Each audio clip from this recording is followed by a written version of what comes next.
আমাদের কেঁচো সারের জন্য যে পোকা পুকুরি এতে কেঁচোর দরকার হয়।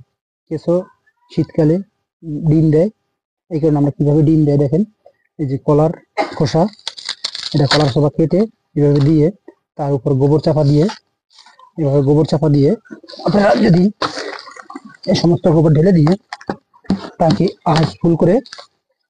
হাউসটা ফুল করবেন। ফুল করার পরে এর উপরে সুন্দরভাবে হাত দিয়ে এগুলো ছড়িয়ে দেবেন। ছড়িয়ে দেওয়ার পর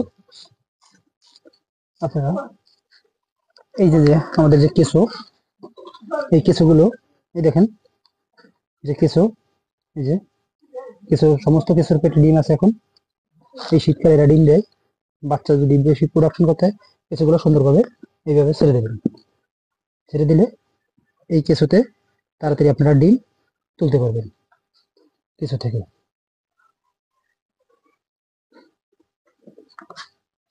এভাবে করলে আপনারা ডিমটা সুস্থভাবে সঠিকভাবে পাবেন।